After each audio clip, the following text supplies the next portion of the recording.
Okay, sorry about that. I had to do some editing. The camera went out on me. Anyway, there we go.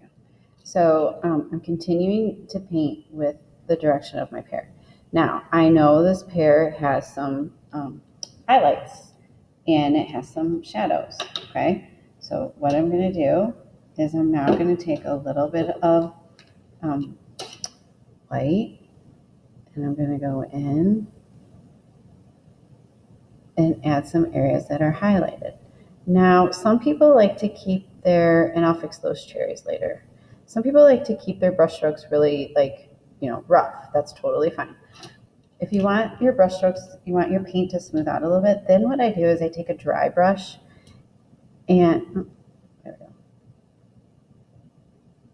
And I kind of like a brush without any paint on it. And it helps me like blend the paint together. Okay, you can see then I kind of lost a little bit of the highlight. No big deal. I'm just going to go back in and I'm going to add more. So remember I told you that this is a matter of layering. Okay, so I'm going back in. I'm adding more. Okay, and then I'm also like, okay, I need to make sure I get that shadow back in over here. I actually probably need to use. And remember, a good way to create shadow, the opposite of green is red. So instead of going in with black, my suggestion would be to take your green and a little red and mix up a neutral color kind of like this. And plus there's some brown spots on the pears anyway. So I'm mixing it. It's a little hard to see in the camera, but when you come into class, you can see it on the actual painting. Mixing up a little bit of that neutral color. I'm going to bring a little of that neutral into some other spots on the pear. Okay. And I do a lot of my mixing on the actual canvas. I don't always pre-mix everything.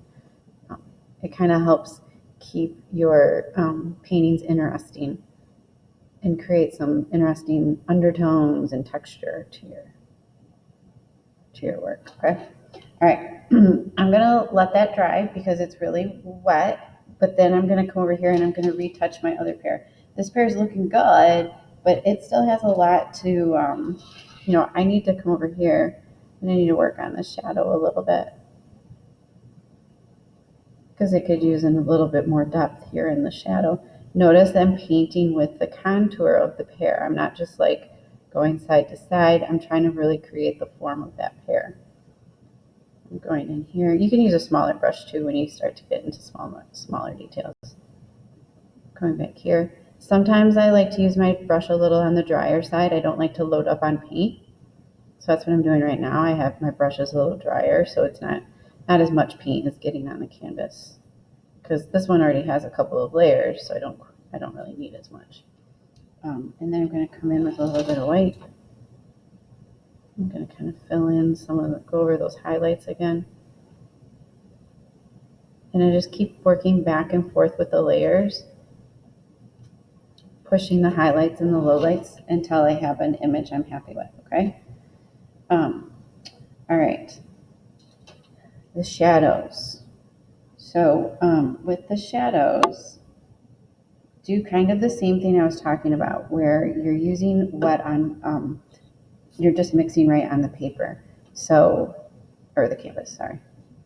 So this is gonna mess up my color here because I don't have the right color. But I'm gonna make this a little bit smooth right here. Notice I'm going horizontal, I'm painting horizontal.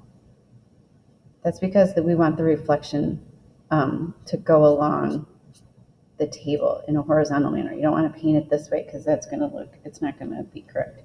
Okay, and I'm going to come in with a teeny bit of black, but I'm going to mix it with some brown because I don't want straight up. The black is too intense to go in with out mixing it with some undertones. So watch, I'm going to go in sideways.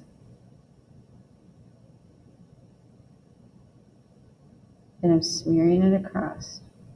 And I'm trying to smear it into that wet paint of the table. I'm coming down here. Okay. It's a little intense, so now I'm gonna come back with some table. Hold on 1 second.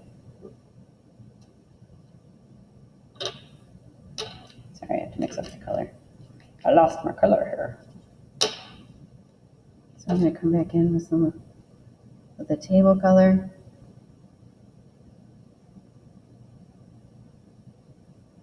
You can see I did not make a very good table color. I mixed it up, but you get the point. And I'm gonna come back the other way with the shadow. So I'm going back and forth so that the shadow and the table kind of merge together. So it's not just like a sharp edge. See how I'm just going like this. Okay. All right.